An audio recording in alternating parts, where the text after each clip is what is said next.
Boom, boom, boom, boom. Weavy pushing best alive. I wish I knew how to rap. I be rapping in my head sometimes. That shit sounds dope. Then I be trying to write it down. Then I come back to it later. It ain't that tight. I'm a harsh critic, put it that way, when it comes to rap. Salute my friend, Wesley Mitchell. Weavy says he's pushing back his life for a little while. Yeah, no worries, homie. We got all night.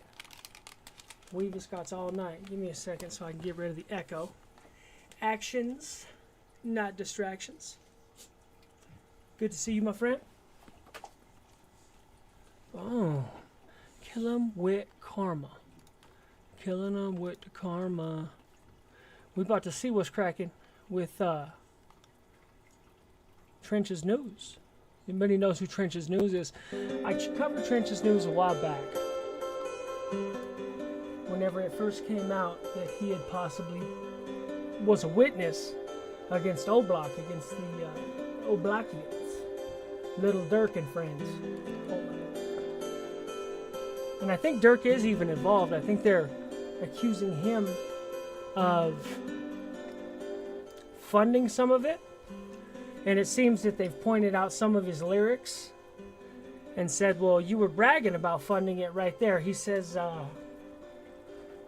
if you ever put up money for a bond, put up money for a hot car, and something else, he names it in his things. Well, as it turns out, they're accusing Oblock of having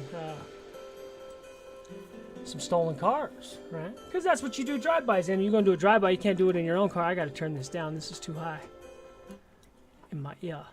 We just need it a little bit, right?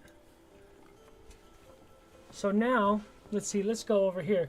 So now everybody's kind of caught up. I knew like a month and a half ago that Trench's News was telling, it looked like. And now, well, we see it for sure. Let's go over to the Chicago Sun-Times. Can you guys see that? Give me a thumbs up or a hell yeah or something like that in the chat if you can see that. Let's see. Where's my drink? Ah. Salute. Good to see y'all tonight. Karma. Killing them. Wesley. Let's see. Okay. Okay, we got us a thumbs up so we can see this. Let's get to this. Excuse me one second. What are you chewing on? Hey, what are you chewing on? Stop that. Stop that. You're chewing on the damn curtain. You stink. This dog stinks, boy. I've been feeding him whatever he wants, but it was a bad idea. It's my own fault while he stinks. Okay, we're going over to the Chicago Sun-Times. We see Mr. Trench's News right on the front there. If anybody doesn't know who this is a man also known as Martell Wiley. Martell Wiley runs a channel from Chicago, the south side of Chicago, called Trench's News.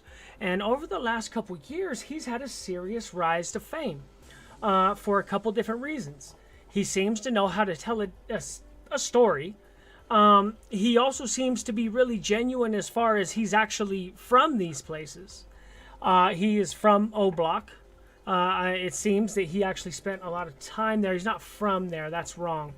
But whenever it was called Wick City, he spent a lot of time there. It also seems that he ran around with the BDs for a while and then the GDs later on, which is where he ended up becoming really good with FBG Duck, who was a gangster disciple, the one who lost his life in front of Louis Vuitton. The one that they're accusing, Dirk and company, Little Dirk and his friends, of murdering. I think they're going to accuse Dirk of funding it. Maybe not, because the feds don't like to accuse people of stuff that they can't get, and if they can't, they're probably trying to get somebody to roll. It wouldn't surprise me. But let's read this. Star witness in FBG Duck murder trial is a masked rap blogger and longtime government informant. Martell Wiley, who runs the popular Trench's News YouTube channel was paid nearly 25 grand to cooperate with the government, an FBI agent testified Monday. Now you would wonder, why would an FBI agent come out and do like this, right? Well, it turns out the FBI is not really happy with this dude because, well, whenever the paperwork came out and they said, hey, you know, this guy's been cooperating or whatever, I don't know, maybe the FBI thought that he was just going to go away or something and he would go run and hide, but he's been all over the place. He's pulling out bangers. He's, Jesus, dog, you fucking stink. Block, let's see, let's stare this. Let's go over to this interview. Let's go over to this interview real quick. Hold on. And I'm going to show you how he's acting in one of these interviews. He just did an interview with somebody, and I'm going to show you how he's acting. And so now the feds, maybe they're feeling some sort of way. I don't know. Maybe they're not happy with this dude. But we're going to go find this. Hold on. Right? And he's not, like I said, he's not hiding or anything like that. He's still continuing to run his channel. Let's see, let's go over to this. And we're going to go over to a channel called The Family. This is a YouTube channel called The Family. I'm going to throw the link. Okay, let's see, share that bitch. Bam. I'm going to go ahead and share the link to The Family. These dudes, the dude's videos are on point. He actually ran through the story a lot. He pretty much tells the whole story, so you've been paying attention the whole time. Conrad, I see you. Thank you for showing up, my friend. So let's get over here. So this is Swiper, like I said, Swiper or Trenches News, a man who has been reporting from the trenches of Oblock for the last couple years. And a little while ago, he happened to leave, right? But everybody knew, and you could tell how authentic he was because he knew everything that was going on. Like, he knew these people specifically, and as it turns out, he is actually somebody from the area that they used to call Swiper, and that he was a little bit of a somebody. He was known for being a little bit of a shooter. So he could if he wanted to. But I couldn't miss this opportunity. I heard tomorrow they getting out on. So now here he is. This is him making fun of, I don't know what, I guess making fun of people calling him a rat. He's in the courtroom. Somehow or another, they've let him in the courtroom before the trial to make a video. And so he's acting, he's showing his ass. He's here making a video in the courtroom. I have a feeling the feds didn't think this was funny. I don't know. You tell me. $100 gifts to cars for Steak and Shake, so I'm gonna make sure I be truth teller here tomorrow too. But yeah, this is the courtroom, man. He's gonna make sure that he's gonna be telling the truth here tomorrow, because they're giving out $100 Steak Shake gift cards. Just had to show y'all, you know, don't live duck. Yeah. Yo, this Trenches News, live, reporting from the Dirksen Federal Building, man. Today is Carlton Weekly Day and the Oblock Sloppy 6, man. This is the Remember that, what he just said right there. This is a psychological slip. He keeps calling him this. He keeps calling him the Sloppy 6, the Oblock Sloppy 6. He keeps saying this because this is the justification that he used for why he told on these people, because from the very start, he's been saying, I didn't tell them people anything they didn't already know. That's what he said. That was his defense from the start. I never told them anything they didn't already know. And his defense to say that he's not snitching is, these dudes were so sloppy, the cops already knew everything anyway. I was just getting out of what I was doing. I was just helping myself out. They already knew. You guys were already busted. That's how he makes himself sleep good at night. Them dudes were already busted. They the Oblock Sloppy 6. He says that da-da-da-da-da. Ingrains that in his head. I don't know if he's doing it on purpose or if this is a protection mechanism that he uses to convince himself that he's not. No, I'm not a rat. trial of the century. We got truth teller in the washroom smoking and sniffing rocks, and then we have a couple more bloggers in here. But Trenches News was able to get early access to everything. And I know how you wondering how I'm still in here with my mask on. Hey, Don't worry about that. Ask the cop who was on the stand for Melly. Now, with that being Now, see, he's showing out. He's saying, oh, how can I get in here with my mask on? Who knows if they let him in there or not, but he's doing it saying, like, he's acting like he's getting some sort of special privileges. Or he has some sort of special immunity, like he's making fun of the situation.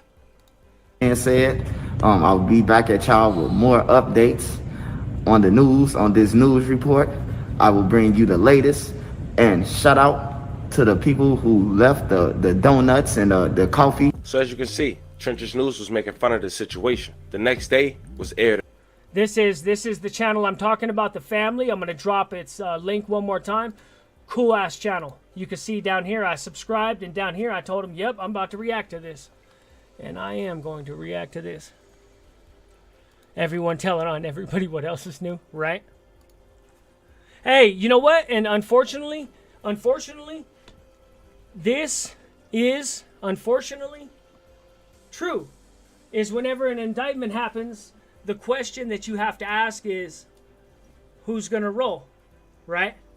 Because somebody always rolls. Like every once in a while, you'll write out a whole indictment and nobody rolls. But the question generally, whenever everybody gets popped, is who's telling, right? Who's going to tell? Who's going to roll first? Who's going to take the deal? An interview from DJU. Check out a clip. And Trenches News provided the reason on why he was picked up by the feds and had to testify or give a statement from his words. Check it out.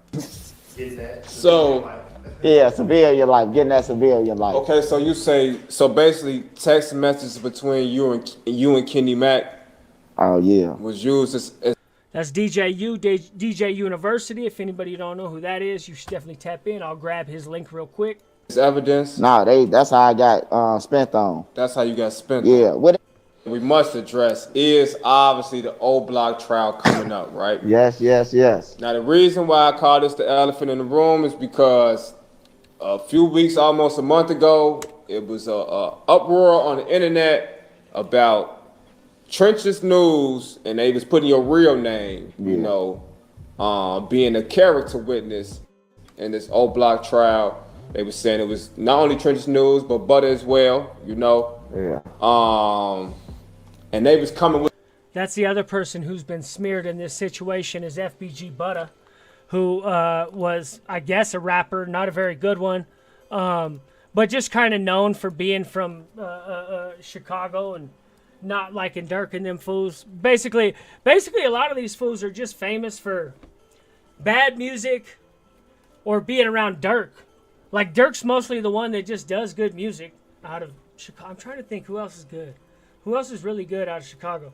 Drop it in the comments if you know of anything that's been good in Chicago for... What's been good? Do or Die was tight. Do or Die. Remember Crucial Conflict? Yeah, it is true.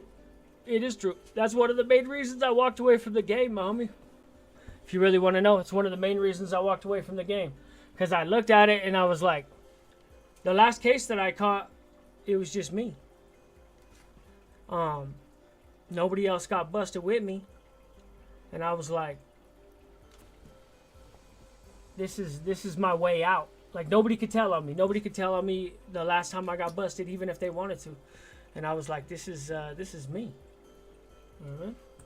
This is it. This is the time to fucking exit stage left before somebody does tell on me.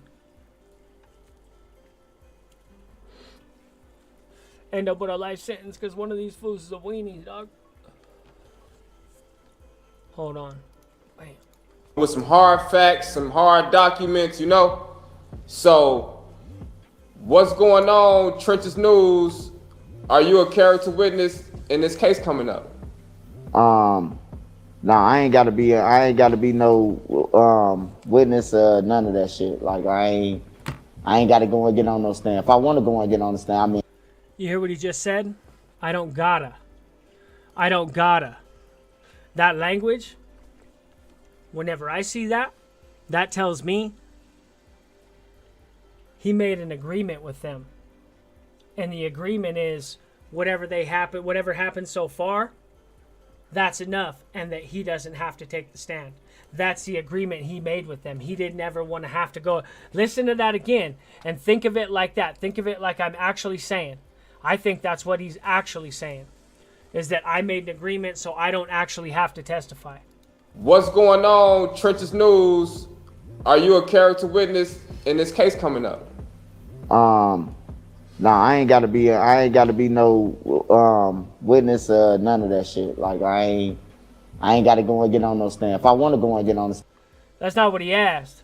He asked if you're a character witness in this trial, and what he answered was, I don't have to be a witness on the stand. Listen again. That's what he says. Some hard documents, you know. So, what's going on, Trenches News? Are you a character witness in this case coming up? No, I ain't gotta be no witness, none of that shit. Like I ain't gotta go and get on no stand. If I wanna go and get on the stand, I mean, you know, of course, if you wanna do anything, you can do it. Mm-hmm. But see, and that second stuff that he said, that don't mean nothing. That's just, it's almost like he's not very smart. That's one of the things I can tell, is that this man isn't very educated. I shouldn't say he's not very smart. He's not very educated. So he doesn't have a large vocabulary. And so there's not a lot of choice and selection in his words. He knows, you know, a certain verbal pathways through conversations. Listen to this again. no, I ain't gotta be no witness, none of that shit. Like I ain't gotta go and get on no stand. If I wanna go and get on the stand, I mean, you know, of course, if you wanna do anything. See, and then after that he said, if I wanted to go and get on a stand, if I wanted to do anything, and then he goes into a bunch of stuff that doesn't mean anything. Listen to all this. It doesn't mean anything. This is just him. It's him filling the not answering the question and filling the space and time with noise. Listen to it again. Are you a character witness in this case coming up? No, I ain't gotta be no witness, none of that shit. Like I ain't gotta go and get on no stand. If I wanna go and get on the stand, I mean, you know, of course, if you wanna do anything, you can do it. Mm-hmm. But yeah, I had got spent on. You know what they say, spent on, grab, whatever. You know, if you've been watching. I guess that means, for people, I didn't know what that meant. Maybe some people do.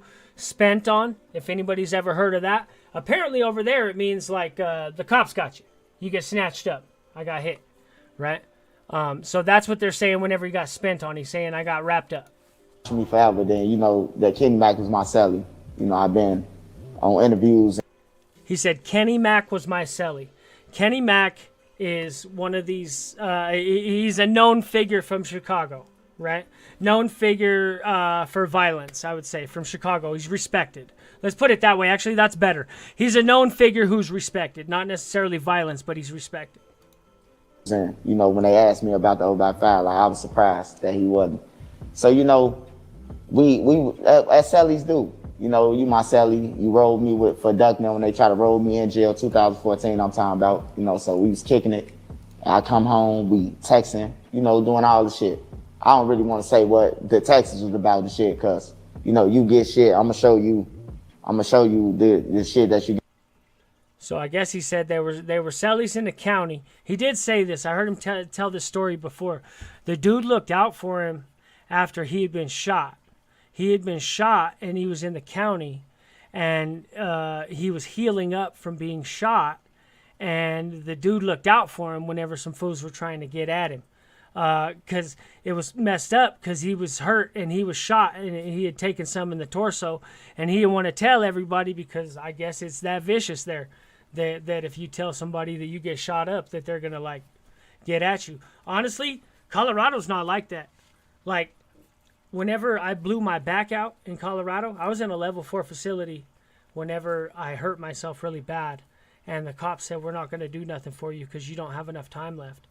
And so I just had to deal with what I had, you know. Okay, let's see where this fool goes. Getting your email when they try to want your shit, subpoena your whole fucking files and shit. You hear me? Mm-hmm. Like, all because you talk to them who involved with some dumb shit. And if he knew he was in this shit, he shouldn't even text me. You know what I'm saying? So apparently he got wrapped up because he was texting, or he was texting with somebody who was under indictment. Whenever I got hurt and I couldn't walk in Lyman, they put me in Unit 1 by myself. I had no friends over there whatsoever. There's a bunch of weirdos and shit over there. A lot of check-ins and stuff like that. And they put me over there because I could barely walk. And there was G's over there. There was people over there that were considered my enemy, and I was by myself, and they could have took advantage of me, and they could have, like, I couldn't defend myself at all. And I was just, like, not existent to them any longer. I was no longer a factor. I was no longer a threat. So they didn't care. Nobody, honestly, people would bring me stuff to my cell. People would look out for me and bring me stuff to my cell. Just because that's, I don't know. It's not that vicious out here. But I remember him telling the story. He was saying, I had been shot in the torso. I had 2 in the torso. They took him out. I was healing up. And I didn't want anybody to know that I was shot and I was messed up because they might do something to me. Right? And this dude, Kenny Mack, looked out for him and took care of him and didn't let nothing happen to him in the county. So him and this dude got real close. Right? And that's what he's talking about right now. He's saying we got out to the street. We was texting a little bit. And so to make it like, oh man, like what I'm supposed to do, go up in there and be like, I don't know this nigga, or I don't know none of these people, ball up and put my hand on my head. Nigga, I got businesses, nigga. I got 5 fucking businesses. You think I'm finna do a day for you? So Kenny Mack, the dude who made sure nothing happened to him whenever he was shot up and couldn't defend himself, got out to the streets. They were texting each other. Because they were texting each other, and Kenny Mack allegedly is involved with the murder of FBG Duck, because of that, they hit Swiper's house. They hit Swiper. And this is what he's saying now. He's saying, well, you can hear it. This is what he says whenever the cops show up. Know this nigga, or I don't know none of these people, ball up and put my hand on my head. Nigga, I got businesses, nigga. I got 5 fucking businesses. You think I'm finna do a day for you? Hell no. Fuck him. On everything. I said it on DJU first. Fuck him. On everything. You talking about? On everything. Fuck him. I know you don't say that with that mask off, though. You can find pictures of this fool. There is pictures of him around. But I always wondered from the start why it was weird to me that this fool was allowed to make the videos that he would make, because he would make YouTube videos, and I'm talking, this is like a year and a half ago, about the inner workings of neighborhoods inside of Chicago, like firsthand knowledge, firsthand street knowledge of what is going on inside Chicago neighborhoods that are sectioned off and outsiders aren't allowed in. And he was speaking like an insider. He was speaking like he was there. But he was doing it with this mask on, and I'm thinking, but I also knew that everybody knew he was Swiper. Everybody knows that, so they know who he is. And that's what was always weird to me. It's like, why are you wearing a mask? Everybody knows who you... It says at Swiper down there. That's what your @ is. That's what your handle is. That's like what his, like his Instagram handle is or something like that. And it's spelled wrong. It's like Swiper with 2 P's. Right? So, this fool, TYG Active, is going live. I wonder what that fool talks about live. So this fool's going active with all this back, like super critical information. He's got his mask on in the hood, but everybody knows exactly who he is. It didn't make any sense. That never made any sense. If everybody knows exactly who you are and everybody knows you're Swiper, why are you hiding your face? Doesn't make any sense. And then I just kind of convinced myself, I guess, that was his shtick. I figured, well, maybe that's just his spiel. That's just his shtick, right? The air of confusion about who he is. And then I went and looked, and you can find pictures of him. It's like, it seems to me like this fool is making a concerted effort to keep his image off the internet. Period. This fool doesn't go out in public, it seems, at all. Or he disguises himself completely whenever he goes out in public so that nobody sees him at all. And I stay with my shit, you hear me? I stay with my shit. On everything. I ain't worried about nobody. Hey, look, I got business. I got a barber shop. I got 2 stores. You hear me? Party buses. Hey, look, ain't nowhere in the hell. Hey, look. You right where you need to be. Now we're gonna stop it there. Shout out to DJU. He got over an hour-plus interview with Trenches News. If you guys want to check it out, you guys should go over there and do so. Now that's what he had to say a month before today. And I don't know if that made the feds upset, but they made it a priority to provide the Sun-Times in Chicago as much information as needed to put Trenches News on blast. Look how they played it, family. They had a photo from his video on his YouTube platform a month before with the caption, "Start witnessing FBG Duck murder." We'll go over to that right now. That's the one we were just looking at right here. And this is what I'm saying is that it went from this fool being this dude being, you know, like a confidential informant that they were using for information about, you know, and that's weird because they're saying that this dude's been an informant for years, right? So he started this whole channel knowing that he was an informant, that he had been an informant. They say this goes back 10 years. And that shows you how little they pay you. Think about that.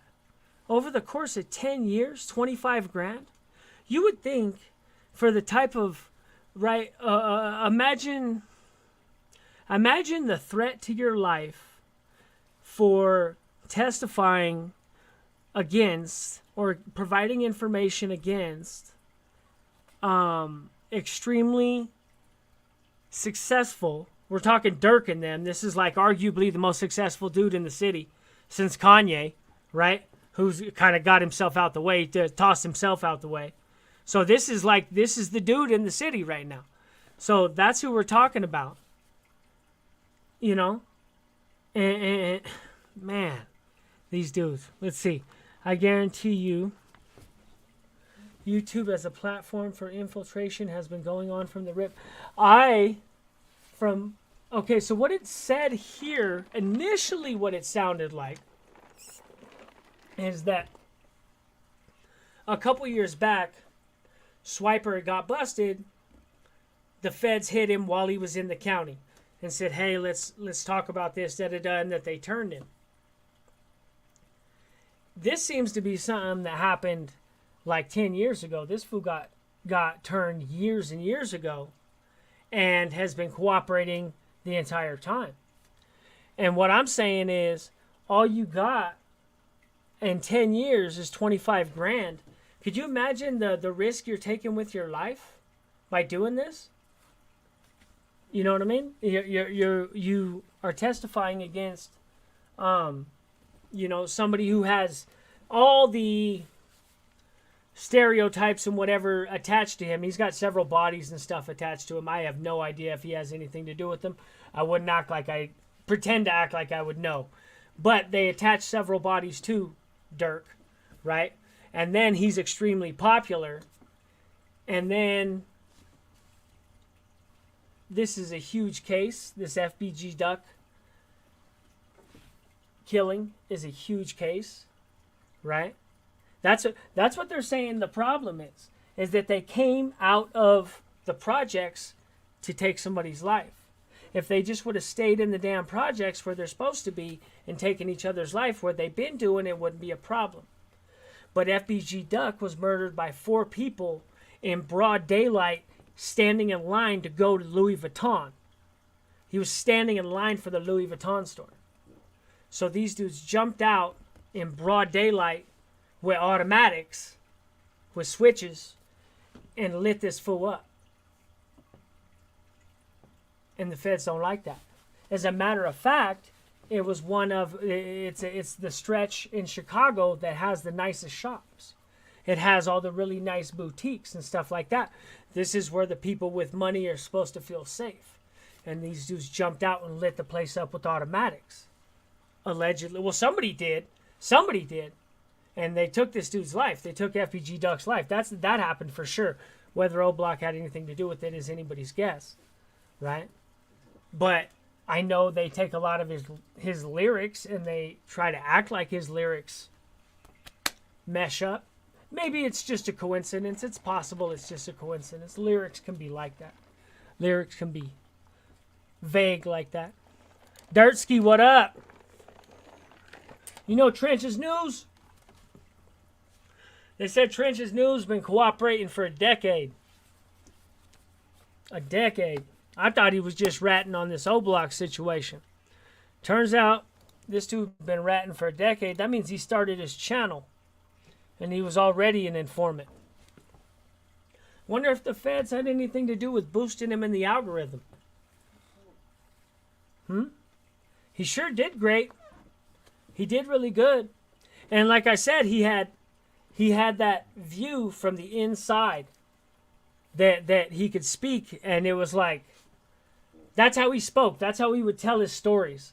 Like the things that he was saying were happening around him, not like they happened in another land. And so because of that, it gave an authenticity to his stories. And then that plus the plus the mask thing. And then, like I said, the whole situation with the swiper thing, it was like he's hiding his face, but everybody knows who he is. But he's not trying to hide who he is. That's what kept blowing me away, what I couldn't wrap my head around. And I just convinced myself that's just his shtick, right? That's just what he does to keep an era of, mystery around him. No, this fool has been an informant, and he knew eventually it was going to come out that he was an informant. So even though he started a channel, a YouTube channel, he never not once showed his face because he knew it was going to come out that he was an informant eventually. So you can't find any pictures of this dude. This dude doesn't let people take pictures of him, right? There's some mug shots. There's a couple grainy photos from back in the day.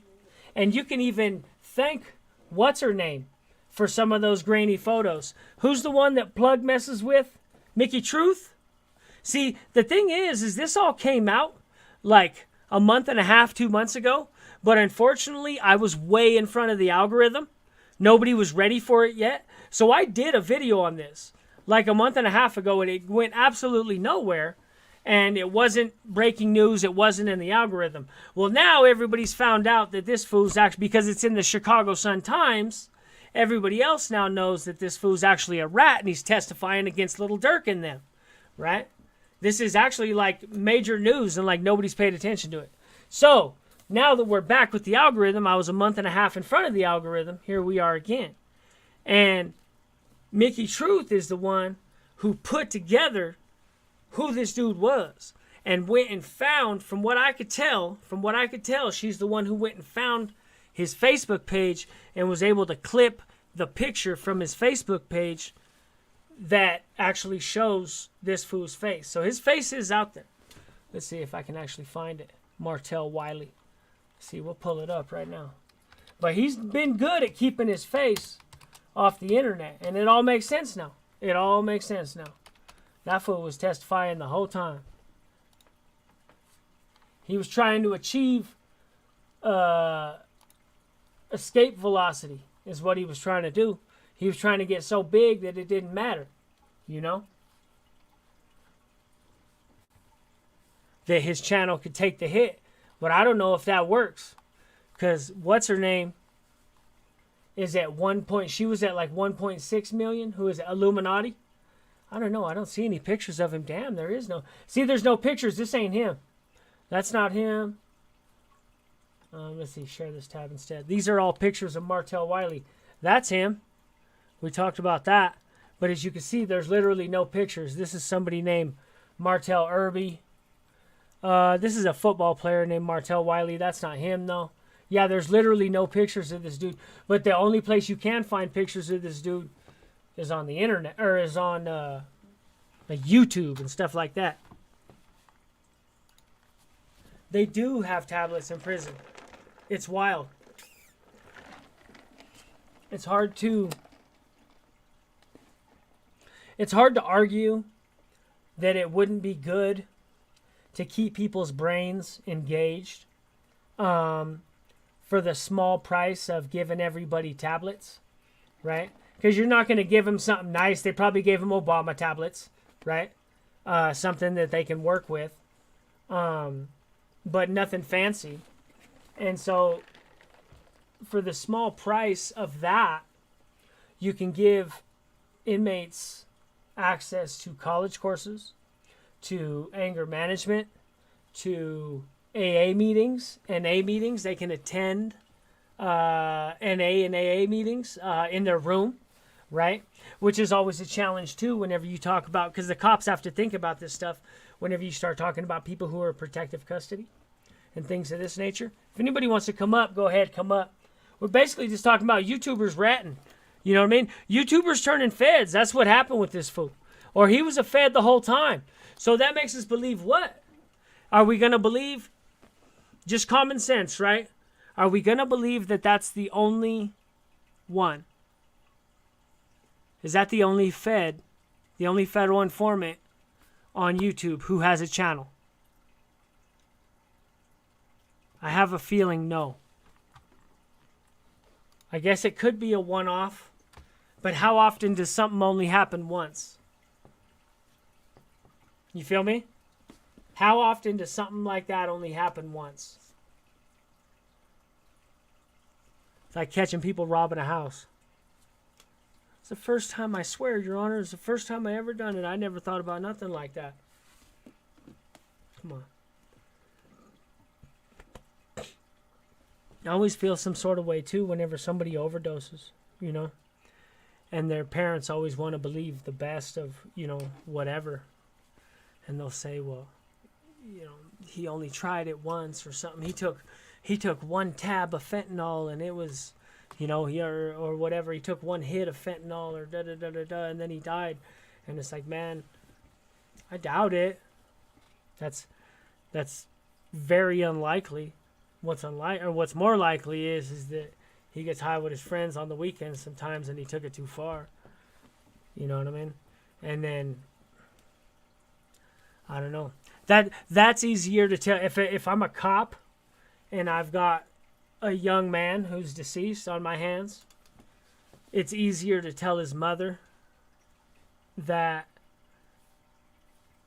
he was a victim of cartels in another country, of fentanyl dealers. It's easier to give her something to blame, right? To focus away than to say our society is failing. You know what I mean? Our society is failing our young people. Because that doesn't give... I mean, you can shake your hand to society, but it doesn't provide the... Well, okay, imagine you're Fox News, or imagine you're the government, or imagine... God only knows what the government wants us to think about fucking fentanyl. I don't know. I'm gonna guess that they want us to believe something like Fox News had put out on that particular issue. I'm gonna guess. I don't know exactly what they want us to believe, but I would guess they want us to blame another country, right? They want us to blame Mexico or China, probably China, because that's where the chemicals are coming from, the precursor chemicals. Mexico is not good at making chemicals. It can make chemicals. And you'll see a lot of headlines and they'll say, oh, everything they need for the super labs is down in Mexico and they don't need China. It's not true. Mexico makes chemicals like Russia makes cars, if that makes sense. Yeah, they do make cars, but you don't want to buy one of those. China, on the other hand, is very good at making chemicals. They make some really pure chemicals. They make some really potent chemicals. And those are the chemicals you want to use if you're going to make drugs, right? Because making drugs is It's testy. You can hurt people, right? They don't want to hurt, but that's the last thing that some narcos in Mexico want to do is actually kill a bunch of people. They want a bunch of people to get really, really high without anybody dying. In a perfect world, they wouldn't have anybody dying. They don't want their customers to die at all. So Mexico can make fentanyl front to back in its country. It could. But it's so much more lucrative to outsource the chemicals from China because they can just make way better dope. They make way better dope, way cleaner dope. So it's worth it to just pay the little bit extra money to have the stuff shipped over here. Have it shipped to Mexico. Now, the question goes from there. What is the government going to do about that? Because they like to obfuscate the thing whenever you point it out and say, well, there's a bunch of fentanyl coming across the border. And they say, well, it's really coming from China, China is the real boogeyman. Okay, fine. Really irrelevant. It's coming from Mexico. The nationality of the stamp is really kind of irrelevant. It's coming across the Mexican border. So that's where it needs to be targeted. So, what do you do with that? Who do you target there? You can target the narcos. You can make life hard for the narcos, right? We can't go into Mexico because Mexico won't invite us in. As far as our military is concerned, Mexico won't invite us in, and the only way we could go in there is if we declare them a terrorist organization. Then we can go in there. But a bunch of other stuff happens then too. Then you also get you get a lot more scrutiny, right? Once you do that, once you start operating under the color of these people are terrorists, you get a lot more scrutiny. So they've hesitated. They don't want to declare them terrorists. And another thing is, you really don't want to go into a country that doesn't want you there. So it's a really, especially if they're your friends. Like Mexico's our friend in general. It's a trading partner. We rely on each other. We work well together. You don't want to piss your friends off by just kicking in their back door and running around their country and hunting whoever you want. Hunting a bunch of cartel members, whatever. God only knows. Gang members, whatever you're looking for, drug dealers. So you don't want to do that without their permission. It's a bad look. It's a really bad look to do that without their permission. So that's why we don't declare them terrorists. You know what I mean? People say that and say, oh, just declare them terrorists. It's a bad look. It's literally like, you could beat your neighbor up. So you think it's okay to like kick in his back door and like rummage through his house and do some other shit looking for your dog. You know what I mean? It's still wrong. It's still wrong. So we don't want to do that. We want Mexico's cooperation with everything. You don't want to be operating in a country without its cooperation. That's a recipe for disaster. Because everybody else in the country, obviously the narcos aren't going to want to deal with you. And if the narcos don't want to help you and the government itself doesn't want to help you, you're not going to get much cooperation in the country. Who's going to help you? No one's going to help you, and you're going to be stuck there by yourself. It's just not something you want to go into, right? So this is why we don't declare any of that, even though we could find a way to say, listen, they're fucking the country up and everybody's on fentanyl and da-da-da-da-da-da. We got to go in there. You could 100% do it. You could absolutely make the argument that we need to go in there because them fools are terrorists. 100%. But we don't. That's why we don't. So now we're stuck with a situation where we can't go into Mexico to stop the fentanyl. We know that the chemicals from the fentanyl, the final product is coming out of labs in Mexico, but it's coming from the precursor chemicals. The good chemicals are coming from China, that is currently in a bid to try to chum up to South America, any South American advance it can get. It's trying to get real chummy with different countries over there to try to undermine the relationship that we have. We're talking Brazil. If you haven't heard of BRICS, the situation that they came up with called BRICS, Brazil, Russia, India, China, and South Africa, which is a laughable joke of an organization, but they try to act like they're going to usurp the American dollar or something. No, they're not. That's what they say. They say China's going to make a new American dollar. No, they're not. China ain't doing a damn thing. Hold on. I turned my calculator on. My whole screen's a calculator. There we go. Bam. So, let's get to the comments. Boom. No goods for channels. I'm telling you. Hey, so that's what that tells me, is that there's got to be feds here with channels, dog. There's got to be feds here with channels. There's definitely a bunch of channels that are run by the feds. I'm sure if we ever find out, they will say it because of national security. Yeah. Yeah, you're right. You know what I mean? It's like whenever they, then we used to make movies about the government watching everything. And I can remember whenever I was a kid, whenever I was very young, my mom telling me about a program that the government used. And this is before 10 years old. This is before Snowden. My mom said the government has a program that they use to monitor all telecommunications. And it searches for keywords. And she said if you find that keyword, it flags the conversation, and then the conversation goes up the chain, and it goes up to more important people one at a time. And if people keep agreeing that it's important, it keeps going up the chain, right? And she said they were doing that whenever I was a kid, right? And then whenever they started making everything in its mom with a camera in it, the phone, the laptop, the TV, everything, the monitors, everything had one in it. I can remember a lot of my homies being like, I don't like that camera. I don't like that camera. They would put tape on the camera. They would put little dots or whatever on the camera, little day dots and stuff like that from work, And it was just like, it's so weird. It's so weird. And then sure enough, what happens? Edward Snowden comes out, and sure enough, they've been watching everybody through these damn cameras. They've been watching everybody through the cameras. We know that they're listening to all communications, all telecommunications that happen within the United States. Whoever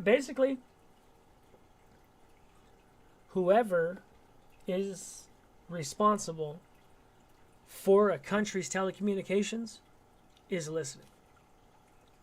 Right? But that's still not a perfect process. Because we see what just happened in Israel, right? I don't know if you're actually allowed to say that. I think I shouldn't say that word. But with our Hebrew friends in the Middle East,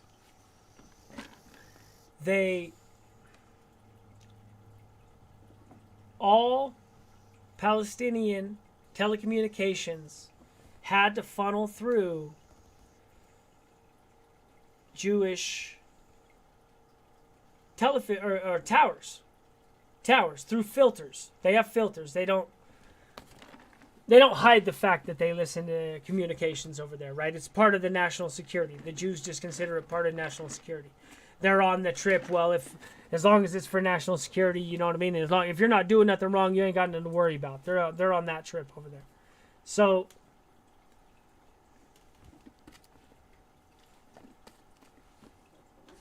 you think Israel let them come through? Here's the problem, dog. I hear what you're saying, but here's the problem. I gotta go with evidence. I always follow evidence. And the problem is, I know there's a want and a desire to think that way, and people think that way a lot. But I don't see any evidence, dog, that Israel knew this was gonna happen. Because they would have made themselves look better. They looked really bad. That's it's like, if you were going to be smart enough to pull that off, you would need to be smart enough to do it in a way that made you at least look half decent, right? Like whenever people fake a robbery, they'll usually like shoot themselves in the leg or something, to at least try. They still get busted because people don't know how to hold their mud. They run their mouth too much, and then they don't know how to hold their mud, right? But I don't know. I don't see any evidence, dog. I don't see any evidence. See, this is the thing, dog, is that the Jews have basically done what they've wanted with the Palestinians for a while, and they've kind of gotten carte blanche to do what they want because of their relationship with us, because nobody will do nothing to them. And it's not a good thing. I don't know. I don't know if it is. I'm torn, and I'm not even on any religious stuff. That has nothing to do with religious stuff. This is geopolitics. You know? Israel's our friend. Israel will do whatever we ask it to do, and they'll back us up in any war against anybody. No questions asked. And how do you repay that? Right? You have to repay it a certain way, and see that's how does it look on the world stage, because if you repay that with betrayal, well, if they turn their back on the Jews, they'll certainly turn their back on us. Those were their closest friends right there. You see? So there's optics. Everything is optics. Everything is how the world perceives it. So now, what looks worse? Blind support for Israel? Or turning our back on our loyalist friend? What's worse? What looks worse? You tell me. What looks worse? Because those are our two options. Sometimes there's no good option. Those are our two options. We can desert our friend, go against our friend Israel, who's backed us up. Our fucking ace deuce. That's our ace deuce. Whether you like him or not, let's be honest. Whenever it comes down to the who's going to help you move, and who's going to like help you pay your rent and shit like that, or who you going to call when you need to go fight somebody, that's our buddy Israel. Okay? That's our good homie Israel. You know? What looks worse? We turn our back on them.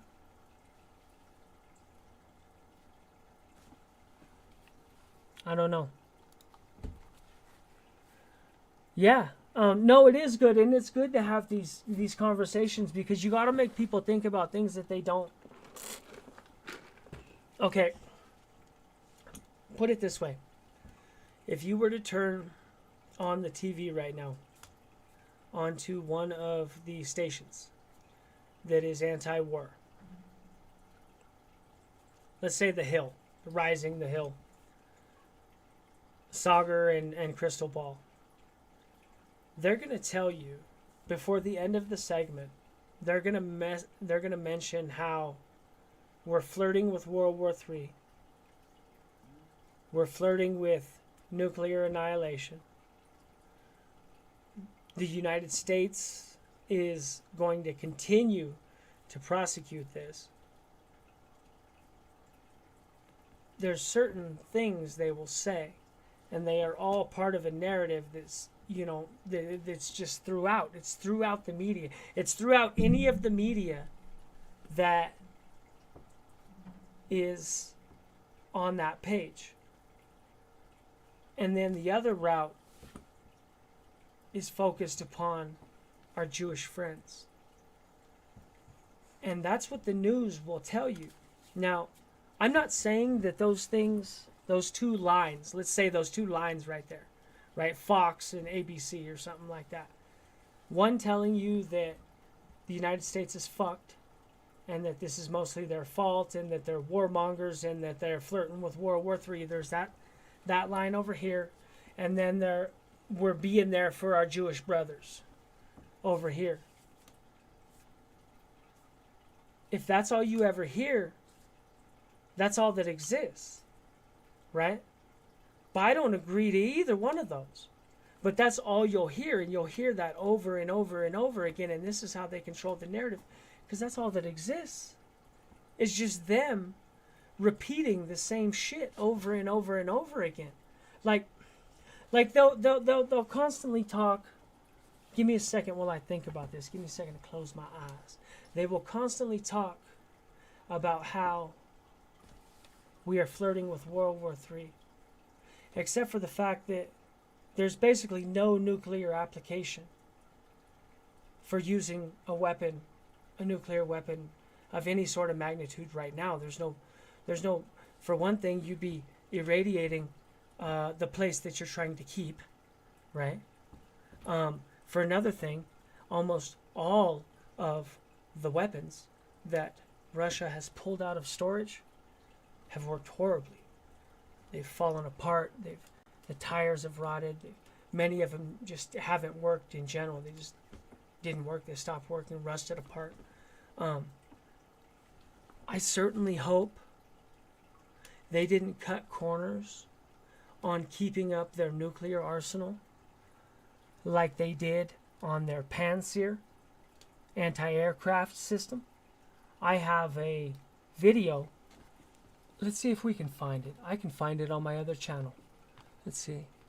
I have a video of a Panzer Russian anti-aircraft weapon that cost $13.5 million. And they drove this thing across the fucking border, and it died in the mud because the tires were rotten. So on a $13 million piece of equipment, these dudes couldn't keep up tire maintenance. They let it rot. They had to abandon this vehicle. I haven't been able to find it yet. I can still keep talking about it because I know the motherfucker back and forth. They had to abandon a $13 million piece of equipment stuck in the mud. Imagine that. You know what $13 million gets you? What an anti-aircraft system is? These things are... Jesus, I need to pull up this picture of this. Hold on. These things... It's a truck, dude. It's a semi-truck. Imagine that. Imagine a semi-truck with a whole bunch of huge rockets strapped to the back of it and a radar system on top of it. That's what we're talking about. Let's see. And that's what Russia was going into battle with, right? Let me show you something right here, actually. I'm going to show you guys this right here. This is a video that I made on my other channel that I'm getting ready to start getting into again. Here we go. Watch this. This is from a month into the war. This is from my other channel. It's from a month into the war. A month into the war, this is a food truck, a Russian food truck that was captured. Here we go. Chris here. I want to talk to you today about the video you're seeing behind me on the screen. This is a video from about a month ago. You can Google it, Russian food truck seized. It's disgusting. This is what they sent the Russians into battle with. Potatoes, onions, and pickles. And it looks like some sort of gruel. I'm not sure that's what the thumbnail is. I don't know exactly what kind of gruel it is. Maybe oatmeal or something. This is disgusting. What would this do for morale? Let me know in the comments. What would this do for morale if you were a military man and you were sent to fight Look at that shit. Look with at that rations shit. like this? It's absolutely disgusting, and it lends credence to the fact that... Hold on, let's pull that back. Look at this shit. This fucking potatoes, right? Potatoes, onions, and pickles. Anybody tell me in the chat why they would send potatoes, onions, and pickles? Anybody know? There's some onions, a bag of onions. Why would they send potatoes, onions, and pickles for people to go into war? I'll give that a fucking 30-second fucking Jeopardy. I wish I had some Jeopardy music. I need to get some... Here, we'll do this one. We'll do a 30-second on this. You tell me. Potatoes, onions, pickles. Why?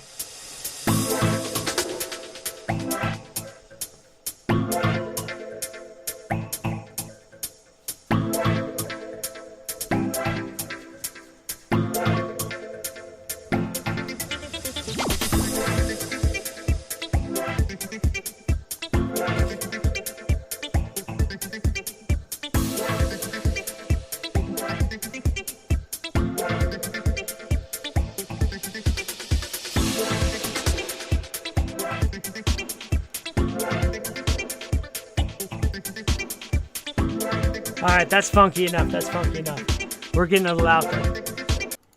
We're getting a little out there. We're getting a little out there. This is still a serious podcast. Get it together.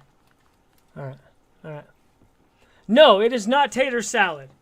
As much as everybody would like to believe that that's why they would send this shit. So you get you a nice onion and tater salad going.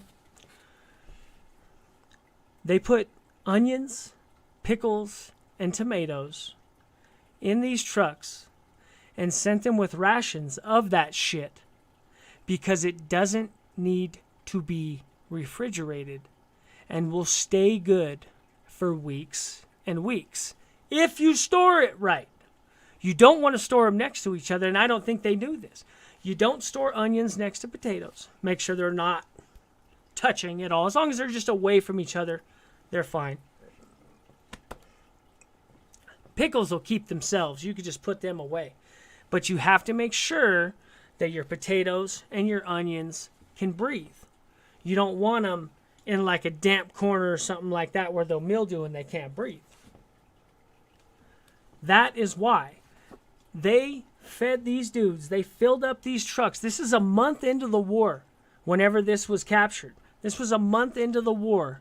They were sending these dudes into battle with onions, potatoes, pickles, and gruel.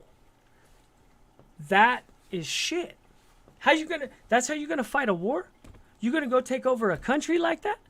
You can't tell me that they looted that shit, because they do loot things. Of course, it's war. You're gonna loot some food. Nobody's looting a bag of onions. Nobody's looting a bag of fucking potatoes. Nobody's looting pickles. That shit came from Russia.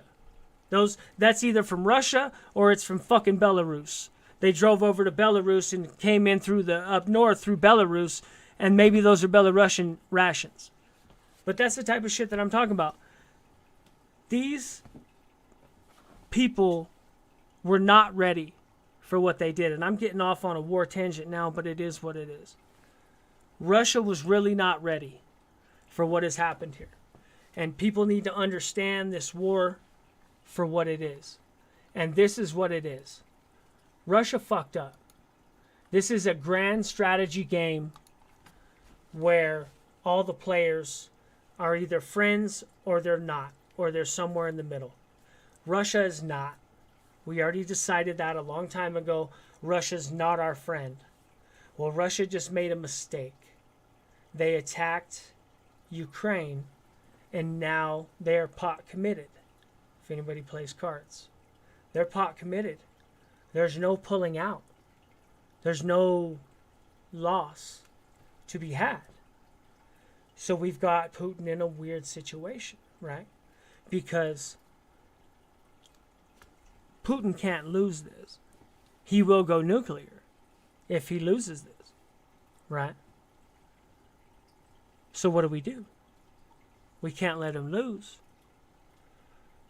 We never give the Ukrainians the weapons or the capability to win. It's not our goal. The Ukrainians are screaming that they are willing to die for their country. So we have decided we will let them die for their country. So now they are willingly dying, sacrificing themselves, and we have no want or desire for the war to end. We are disintegrating Russia's economy from the inside. Russia is beginning to lose its ability to fix things. Soon, it will lose its ability for commercial flight. And they will be flying planes around the country that aren't safe. And it's pretty much only a matter of time before one of them falls out of the sky. Unless they can create the tools that Boeing made. They have several different types of jets. Their computers are... Okay, here's the thing. Anytime Russia wanted to do something advanced, it was usually it was outsourcing stuff. If you're talking about computer chips, Russia made a bunch of computer chips, but as it turns out, and we thought they did, they made some 1.2 gigahertz chips, which are, it's what we made like 10 years ago, whatever. But they make some all right chips. It turns out they weren't even making those. They had the Taiwanese in their country on like a host visa making those. And those people have left, right? So Russia does still have the technical ability to make them, but it doesn't have the people with the know-how to create the chips. It's just like an empty factory and all the Chinese people left, right? All the Taiwanese people left. So now they're stuck with, well, we don't know what to do with that. It's like this through sector after sector in Russia. And then they've got this problem, you see? They've got this problem of lack of education. And it's not that people are stupid or anything like that. It's that they became... Putin and his friends, everybody knows Putin used to be a KGB agent. And he was very paranoid and has continued to be very paranoid over the years. This is part of what has kept him in power. And he has surrounded himself with people like Shoigu, who is like a technocrat. This guy's like the third in charge of the whole country. And he is basically just a lifelong office guy. And then they have what are called the Soloviki, or the Soligarchs. You guys have heard of the, what do they call them? The oligarchs. They call them the Russian oligarchs. Well, there's the Soligarchs? Soloviki. Soligarchs. Soligarchs are Russian billionaires that also are able to wield hard power. They are known as the Soloviki, and there's maybe 15 of them, something like that, 12, maybe 15. Because just having money doesn't do you much in Russia. You can have money, but there's people who have money who control armies, like the guy who runs Chechnya. He has a whole army, and he fought off Russia in 2006 or whatever, kicked Russia out, and then Russia came back and won, but part of the winning was he said, okay, you guys won, whatever Russia won, get the fuck out. And so Russia got the fuck out, and so now Chechnya functionally operates as its own place, its own country. It has its own military. They only answer to him, right? This is a Soligarch. The Soloviki, one of the Solovikis. I can't remember his fucking name right now. I should know him. He always takes... He's funny. He likes to be on Instagram with like pictures of puppies and shit like that. You know what I mean? But he'd be taking people out. So, that's the type of shit. Those are the type of people that really have power. That dude is a very powerful dude. Not as powerful as Putin, but if he tells Putin to go fuck himself, which... is a very... If he's not getting paid, if the dude who runs... I can't think of his name right now. I know his name very well. The dude who runs Chechnya, let's pull him up. If the dude who runs Chechnya is not getting paid appropriately by Vladimir Putin, there's no reason that he wouldn't glom on Ramzan Kadyrov. That's his name. Ramzan Kadyrov. Let's pull this fool up. There's no reason that this dude wouldn't jump ship, jump alliances, anything like that. He's not loyal to anybody. The only reason he's loyal to Russia is because Russia won a war against them. And so they said, okay, fine, here's the deal. Get the fuck out of our country and we'll pay homage to Russia or whatever. I mean, technically, they're just part of Russia. Russia pays them. Russia hooks them up with money. So they're not even, I don't even think they're paying taxes back to Russia. They're literally just took this shit and it's like, what are you doing with it? You're not exploiting it for taxes. You're not doing anything. And the agreement was, well, okay, yeah, sure, fine. Russia won, but you guys got to get the hell out. Right? And this guy's been in charge ever since. This dude is for sale to the highest bidder. And the Russian economy, the Russian ruble, is not doing great. It's taking a chunk. It's taking a gut punch, right? So them Russian rubles don't spend like them American dollars do. Just saying, you know? Because Russia is so taxed right now, so militarily taxed in other places, that if this dude told them to go fuck themselves right now, there wouldn't be much they could do. Not right now. They would have to roll the dice that they won the Ukraine war and then come back around and deal with this later. I don't think technically they could call up troops to go deal with this, but man, you wouldn't want to. You wouldn't want to because they're pretty stretched. They've got more. Russia's got more it can throw at it. They've got some more hordes that they can throw on top of the dead bodies. Laquifa, it's good to see you. It's always good to see you, Laquifa.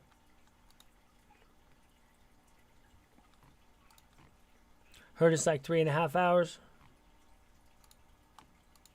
War is a type of genocide. So is the illegal drug industry. I'm going to say, I'm not going to agree that it's a type of genocide. I'm going to agree that it is a part of population control. I think we've built a system where we need people at the bottom. We need people on drugs.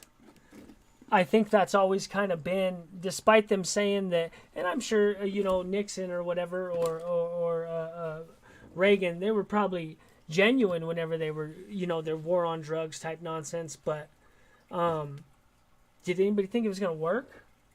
I've never met anybody who felt, even whenever the war on drugs was going on, that it was like a smashing success. Nobody was really, I remember making us do that stupid shit in school. The DARE program. You guys remember them shirts with the lion on them? They make you sit in the class and go through the DARE shit. I remember DARE. Just say no. That was Barbara, wasn't that Barbara Bush? I think that was Barbara Bush's plan. Just say no. That was her little, because you know how the first lady gets a little, she gets a program. They always give the first lady a program to run, and they get some other shit. I forget what Michelle Obama do. I don't remember. But they all get a little plan. Like somebody got a library. They gave somebody a library. Maybe, I don't remember who the fuck it was. But they gave somebody a library. I think Obama got a library. Not Michelle, though. Barack got actually, I know he did. Yeah, Barack got a, I can't remember. But Michelle got something. Guaranteed they gave her something. Because that's what they do. Whenever you're first lady, you'll get a little thing. You'll get a little speech. Yeah, there we go. Just say no was Nancy Reagan. See? I remember it was somebody. Yeah, and that was her fucking coup de grace to fucking save the youth. You know what I mean? And I believe that she probably, yeah, DARE was the same. It's the same, all the same stuff.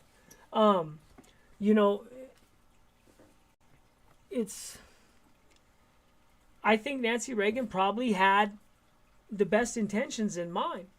But I don't think the people at the top, the people that are really in the know in the government,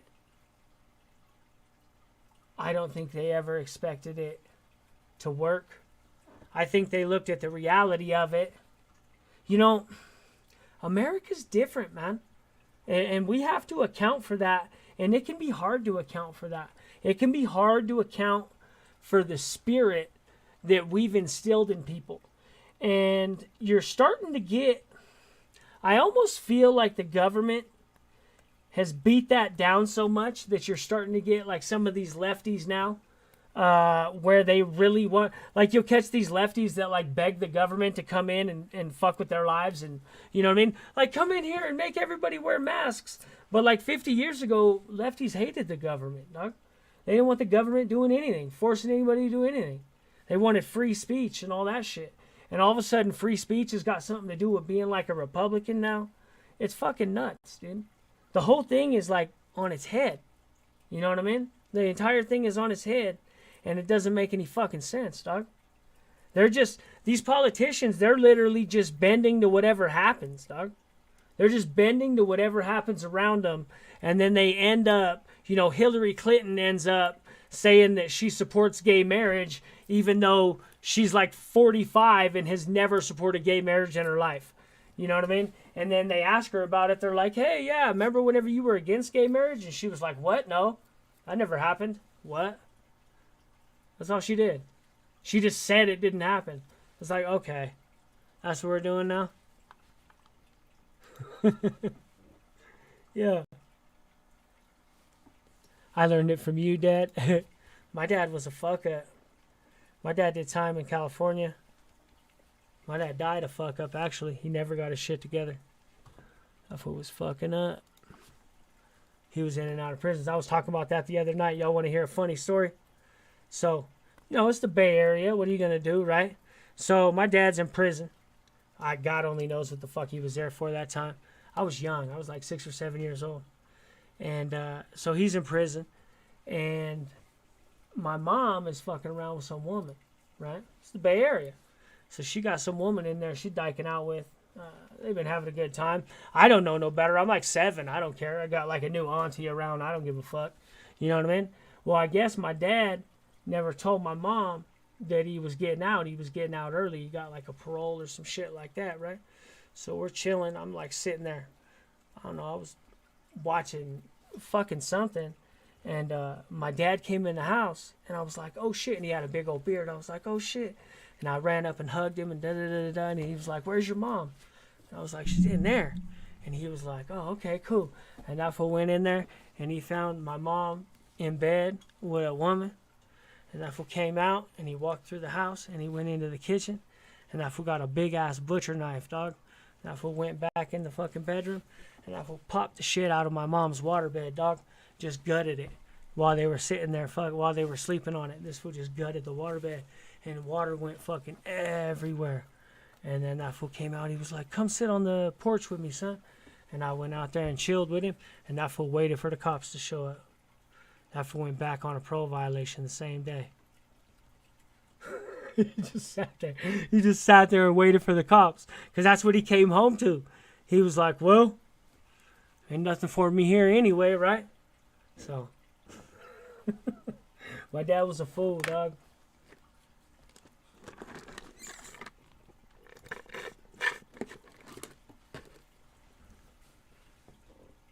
Holes in the brain? That's no good.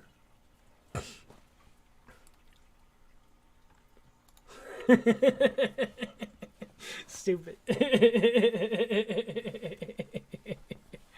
No, my dad was a fool. I remember my dad waking me up one time, all spun out, and I was like maybe 10. And that fool was like, hey, man, wake up. I was like, what's up? He's like, come on, come on. So I went in the bedroom with him. In his bedroom, we lived on like the 3rd floor apartment buildings in Ukiah. And his bedroom looked across the street into, there was a big old thing of transformers. It was a power company, PG&E. And there was a bunch of transformers. And it was in the middle of the night, so it was all dark over there. You know what I mean? There's nothing really there but the transformers. Something come out? Okay. And this fool would sit up there with a fucking wrist rocket. It was my wrist rocket. He took my fucking wrist rocket. He's like, oh, let me see that. You can't have that. And then this is what he's doing with it in the middle of the night. So the fool's got this fucking wrist rocket, and he's shooting steelies across the thing, and they're flying over there, and they'll hit one of the transformers, and it sparks, and then it goes ding, ding, ding, ding, ding, and they go all over the place inside of the transformers until they find their way out, and they spark. Every time they hit, it looks fucking dope as fuck. So he fucking lets off probably like 4 of them, dude. Just ding, ding, and we're laughing. We're up there having a good time. That fool said, man, go to sleep. You know, he just wanted to show me a good time, so we went to bed. I didn't even think about it. And then I say, I don't know how many more times he did it. He never did it with me again. My dad, knowing him, he probably did it a couple more times. Somebody showed up. The cops showed up at our fucking door, asking us if we knew anything about anybody shooting shooting BBs into the place over there or some other shit. My dad was like, nah, man, I don't know what you're talking about. They were like, all right. That was my dad was a fool, man. He was a fuck up. He was great for, other shit. He was great as a homie and some other shit, but he wasn't a very good dad. I can't spell any way. It left nickel size hole. What I'm saying. Ecstasy. I did see something like that, and they said that they used to say ecstasy would do weird stuff. Remember whenever it first came out? What did they say about ecstasy when it first came out? That it would leave a steel ball on your spine or something like that? Y'all remember that?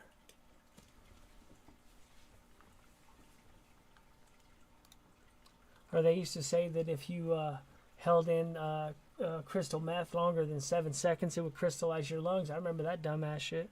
Y'all remember that?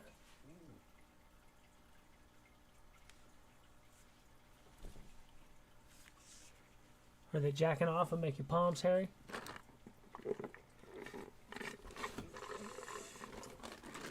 I know this, though, because I did play with ecstasy for a little while. I haven't played with it for years. It 100% works on whatever chemicals affect you being depressed. I guess happy or depressed. I guess depressed is. I think right. Dopamine is what brings us up, and then the lack of dopamine is what brings us down. Right. So it's not really a one or the other. It's a one or a lack of one, I believe.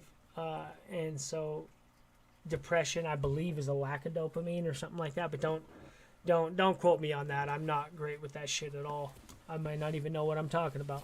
But I think it's something like that. And from what I could tell, whatever it is that makes people happy, naturally happy in life, that shit goes away whenever people start using ecstasy. It's like it's there whenever they're using the ecstasy, but once the ecstasy's gone, these fools be ready to cry, dog, like over some dumb shit. Homie be ready to cry because you gotta wait to like get in the shower or something like that. Or he woke up and like text his bitch when you sitting there for like he'll wake up and text his bitch and then start freaking out, dog, after like 10 minutes because she ain't answer or something, you know what I mean? Start getting all emotional. Like, what the fuck are you doing? You know what I mean? Some people just, I don't know. It's got something to do with your emotions. That's all I could tell you. Ecstasy, that drug itself, you just know this. Know that if you take ecstasy today, tomorrow, whenever you wake up, all your problems are going to seem like they're ticked up a notch. They're going to seem like they're a little bigger than they're supposed to be if you take ecstasy today. And I think it's got something to do with the same reason that heroin makes people hurt, right? Because our body has natural heroin. It naturally produces enough morphine so that doesn't hurt, right? Because there's still nerves under there, right? There's still nerves underneath there. Why doesn't that hurt? It doesn't hurt because the body knows exactly how much morphine to produce to keep that from hurting, the natural amount.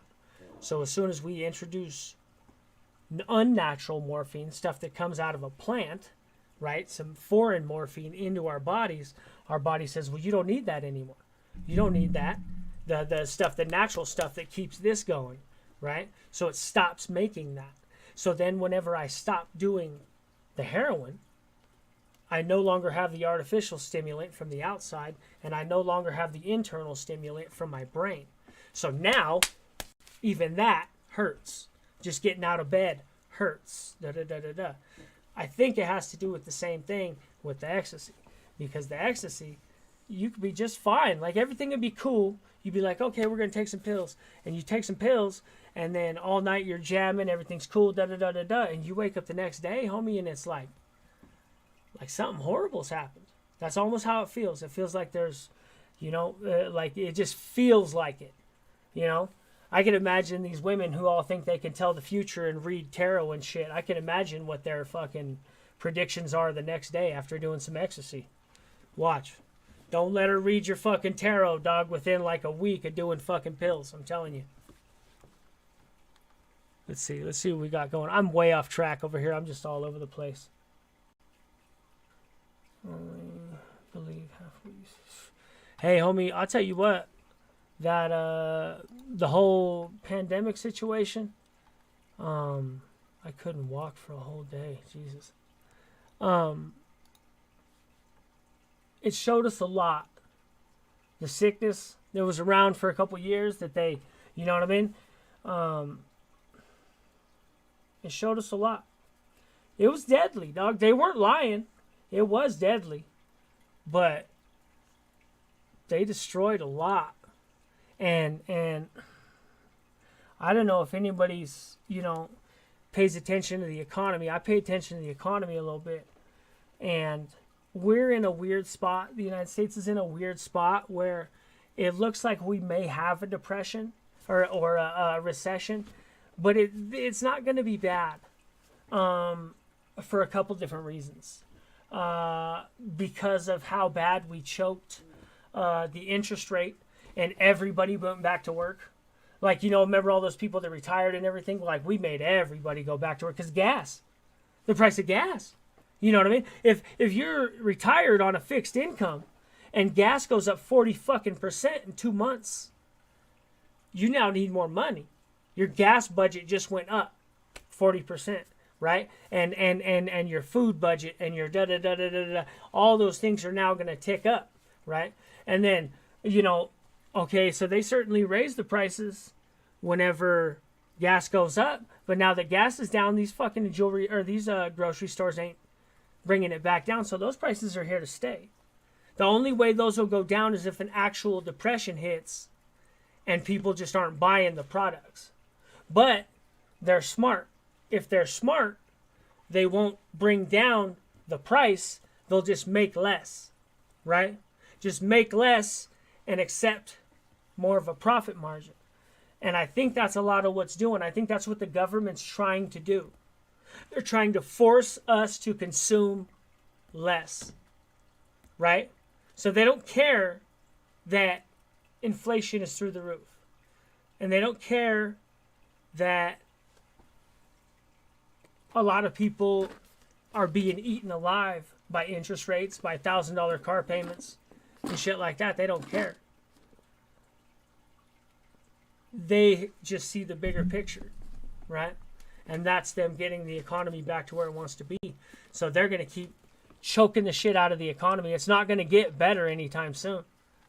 It's doing just fine with them choking it, is the thing. The government is choking it. Choking the shit out of the economy with the interest rate. But the economy is still chugging along just fine. But the people at the bottom are the ones that are hurting the most, because these are the ones that are most affected by inflation, right? The people at the top don't matter that shit went up 10%. They don't give a fuck. It doesn't affect them. It affects the people at the bottom. But the politicians don't care that it affects the people at the bottom, because the people at the bottom don't control anything. We don't control the big money, the big donations. You don't have to keep poor people happy. Politicians really don't. Maybe local ones. If you want to be good in your neighborhood, you got to keep that politician happy. But across the board, they don't got to keep us happy for shit. They don't care about us. We're poor. We ain't got none. We'll never be able to afford a dinner with them. You know what I mean? A $30,000 dinner with them or whatever the fuck. So they don't care.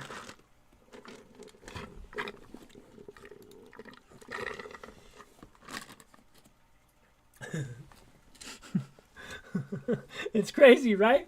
It's like the fucking sham wow. It's for everybody, right? For your mama, for your grandma, for your dog. We got shots for everybody. Anyway, is Weavis still around? Is Weavis live yet? Weavis, are you there, sir? Probably fitting to end this one. I wasn't going to go for too long anyway. I just wanted to talk about this. Swiper. YouTubers. Fed YouTubers. That's what we're dealing with now. These fools are the feds. And it's like all this searching these dudes do, you know, uncovering all this shit behind people, what behind the scenes and what is paperwork and what happened to him and what he do in the past and what was his old channel and all this other shit. Homie, some of these people yeah. Swiper, no swiping. Salute, my homie. Salute. Weavy, you there? Is Weavis gone? Let's see if Weavis is live. Let me see. I'm going to stop sharing this and see if he's live. Weavis.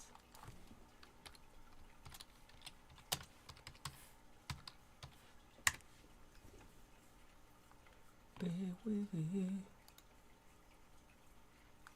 Let's see. I think this is it. We got 5 waiting. I'm going to drop the link right now into the chat. Here's Weavy's link. And I'm going to see you guys over there. I'm going to drop it in the chat and I'll see y'all over there. Boom. Weavers and the Jets. Weavers. Weavy's in the champagne room. There is no sex in the champagne room. Weavy's in hair and makeup right now. Could you imagine if they tried to do Weavy's hair and it was like one of those faux hawks? You know what I mean? Hold on. Big Weavy.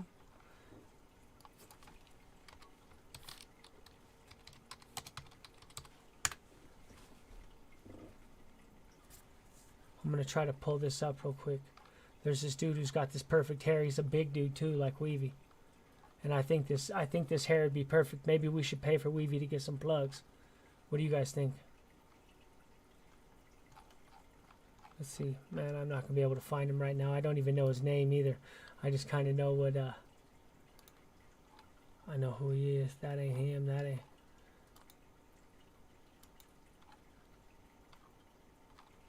No.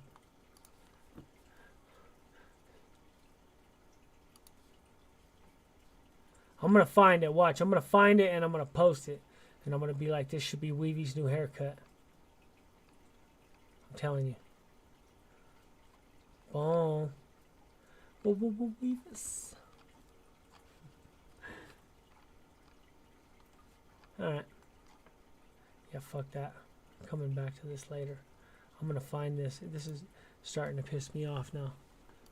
I know who that dude is. But that's alright, though. We're going to make fun of Weavy later. Anyway, my friends. It was a faux hawk. That's what I was saying. That's what I was trying to show you. I swear to God. That's what I was trying to show you. Was a fucking faux hawk. Homie's got a beard. He's got a beard. It's real cleaned up, real nice. And he's got him a nice faux hawk on top. And I'm telling you, Weavy could pull that up. It would have to be, you would have to barber him from top to bottom. You know what I mean? You wouldn't want to be like shaving and then go get a haircut. It's not one of those. Somebody has to take control of the whole thing. From rooter to the tutor. Right? And I think Weavy could pull it off, dog. Metro Weavy. Yup. I'll see you guys over at Weavy's. Thank you, my friends. Thank you for showing up. Thank you for supporting a brother from gangs to grad school, baby. We're about to get this PhD. Right?